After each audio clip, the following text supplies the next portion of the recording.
Evening all, Chief Upper here.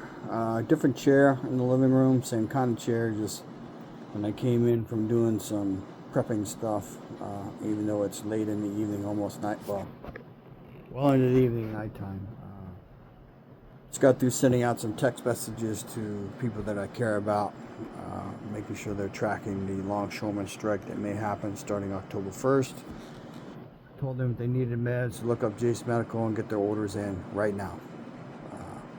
Basically gave them the skinny after been seen within the last 6 months by your primary care, and the board certified doctor will normally ask for pictures of the labels of your current medication. So having said that, my deep freeze in my outside storage area is currently on my Blue AC 500 with the two B300 battery packs. If things go right based on math, it should still be running in the morning and nothing should have thawed out. It started at 9 o'clock tonight. Also, I put in an AC input that is charging the closest battery to the AC outlet. I have the batteries hooked in what's called series right now, so it goes from one battery to the top battery and then to the AC 500.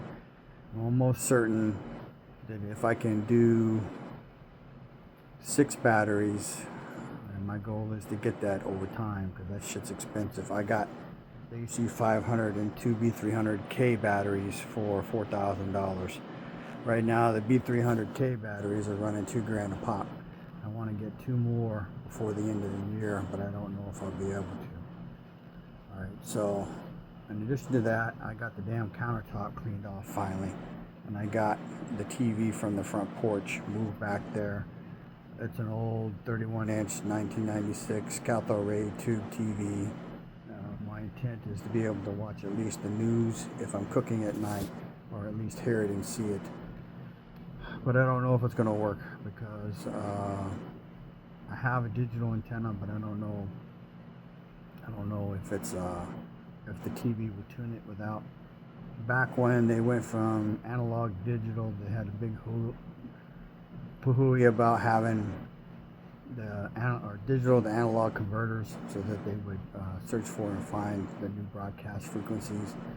I have the antenna, but the tuner box is foobar, so it is what it is. So I may be moving a TV from within the house or going to buy another one, depending on what happens. So it's important, but it's not that important. I think I have one more tuner box and I might be able to use, I'm not sure. So, because I'm running it AC input and then, or AC input from the wall and then AC output to the deep freeze, it's pulling 360 watts right now, which is quite a lot. I don't remember it pulling that much, but that means that tomorrow's goal, and amongst a bunch of other shit, is to get the solar rack put together and then to start mounting the solar panels.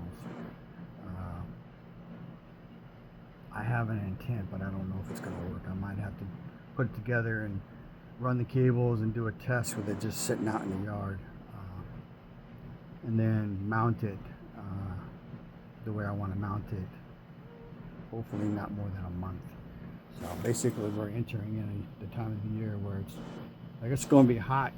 It don't drop into the high 80s until I think October 9th or 6th, I don't, sometime in October. And then even then we're still going to get a lot of sun because this is Texas, but after that, basically mid to late November it starts clouding up. We'll have days where we'll have sun, but basically we're going to go into where you have solar where it won't generate that much power. So I currently have 800 watts of solar panels on hand, 4 200 watt panels, and I have 2 sets of 30-foot cables, and my intent is to put 400 watts into each battery. I do want to buy 2 more panels, and then when I hook those in series, it'll be a maximum of 600 watts now, which if you don't know anything about solar panels, if they're rated for 200 watts, the chances of you getting 200 watts out of the panel is very low. Your panels have to be what's called optimized. They have to be angled, and they have to be in line with the sun as it tracks across the sky. Now, I have a slight advantage because I have a solar array in my yard that professionals put in that it is not exactly optimized as it's not in the exact track of the sun because I had them turn it a little bit, but I have the general gist of the idea. So I don't know if I will be able to get it to where it's optimized, but if I can get it to where it will power that deep freeze, and then eventually when I get the other 2 solar panels and hopefully 2 more batteries where it will power the 2 deep freezes, if I can take those off grid really beginning in the spring and next year, then life will be better for us electricity wise, because if it's pulling 400 watts continuously, that's 400 watts, so that's 4.8 kilowatts a day for that deep freeze, or well, that's a little high, but it's roughly that much. And then the other deep freeze moves back there so that they're in the same area, and the one on the front porch will move away from being kind of it's not in the open air right now, but because the front porch is mostly closed off, but it'll be better. And then I don't know if it would be worth the money to put in a window AC to cool off that area, or at least get it down to 80 so that the deep freezes aren't working so hard. But I know the one on the front porch runs more than the one in the outside storage. So. Additionally, I plan to order tonight, if I could get my fucking laptop to cooperate. I'm getting really aggravated with it because it seems like every time I want to get online and do something, I gotta restart it 2 or 3 times to get it to work right. So it's a 2017 laptop that my wife bought me in October or November of 2018, right before I was going to start college in 2019. So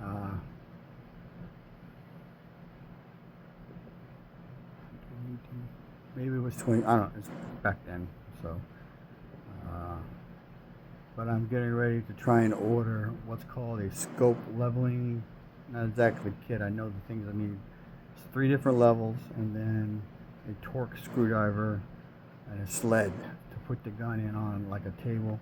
And then you have to make sure the gun is level, and then you have another level that you mount to the scope, and then you have a line drawn, or you have something that you can use as a reference, so that when you're looking through the scope, the crosshairs that are like this, you put the level on the scope, and then you turn the scope till the crosshairs are like this, and then the level on top of the scope is or that's mounted to the scope is also dead center in between the 2 hash marks. Then you know your scope is level like this, and then you do a level on top of the scope caps like this, and it'll tell you if it's level like that. But the biggest thing is this. So you assume that with the machinery of the Picatinny rail and the scope mounts, that it's going to be mostly straight. Now, it's not always the case. You know, I'm not going to be making 1,000-yard shots. I might be able to do 800 because I got 308s and 30-06s, but for the most part, my shots are going to be 600 yards in. So, but you need to make sure your tools are set up right. So I've been getting notices from Midway USA that the products I like are on sale. The sled was down to like $70, and then torque screwdriver isn't that bad. The scope level is not that bad, and then there's 2 different scope levels. There's 2 little ones you put on it, and then one that you clamp to the scope. So anyway, having said that, I really didn't get much done last week. I got more done tonight than I have all week. So and I didn't get that much done, to be honest. So it's just cleaning that damn countertop. It was full of rat piss and shit from being in the shed. And then I did go shoot the 2 new fire sticks. One of them is don't know if I should be disappointed in it or not. I'm going to try some different ammo, but it's a 22 Magnum rifle, and with a scope on it, I'm consistently within 4 inches, but I don't know if I'm jerking the trigger or if something goofy's going on, because I take one shot, it's dead center, and then the next shot is high and right by 4 inches. So, or it's it's like hits here, and then for you looking at it, it would be high right over here, or even further down. So the left and right is zeroing. The up and down could be breathing, could be jerking the trigger, maybe. I'm not sure, but it doesn't kick very much for a kind of gun it is. I was hoping for more accuracy. I'm going to go back and shoot them. Also test fired 2 mags that I bought from that gun show, put 3 rounds in each. They fed no problem. And then I bought 4 magazines for another gun, and they were max loaded and they function flawlessly. So Chief Prepper is going to tell on himself. I normally carry an XDS 4-inch 45 ACP with a 5-round mag and then a backup 7-round mag. So my dumb ass has been carrying it for months, and I've been saying, hey, I need to clean it. Well, I went to clean it the other day, and it would have fired once, but it would have jammed after that. It's in bad shape. I got to take it to a gunsmith. I've done what I can do to it. I've cleaned it, but it's corroded somewhere on the inside in 2 places. The safety stays engaged so that it will fire no matter what, and then the mag release is not acting right. So that's my mistake. It's going to cost me money probably.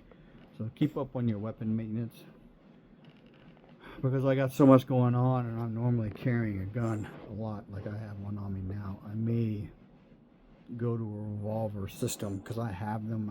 They're heavy and bulky, and they profile when you're wearing shirts, but winter is coming, so I might be able to get away with it. And then because there's less moving parts on a revolver, and pretty much they go bang no matter what. So tonight I'm going to be hunting some rats. I'm going to go out and set up something on the back porch and see if I can get a movie to play back there so I can listen to it. I'm about done moving heavy shit around because that area is right next to where my wife sleeps, and she hasn't really complained too much about me doing shit at night, but I'm trying to be polite, because even though I can't do this shit during the day because it's so hot, doing it right now messes with her sleep. So, and I don't want to do that. I know firsthand what lack of sleep does to you. She's been suffering for years. Sometimes I think PTSD is contagious because she does not sleep too good at all right now. So, information is knowledge and power. Live a little, prep a lot. Keep your eye on the East Coast longshoremen's thing. Keep your eye on the Middle East. Keep your eye on Russia, Ukraine. Keep your eye on China and Taiwan. Keep your eye on the government. I saw something from Pinball today. Basically, an FBI informant that whistleblower. He basically said, be prepared. Have food, have water, have weapons, know how to use them. Know neighbors. Make sure the neighbors will come to support you. And basically he said corruption in the FBI is out of control. So that should tell you a lot about our government right now. Chief Prepper, out.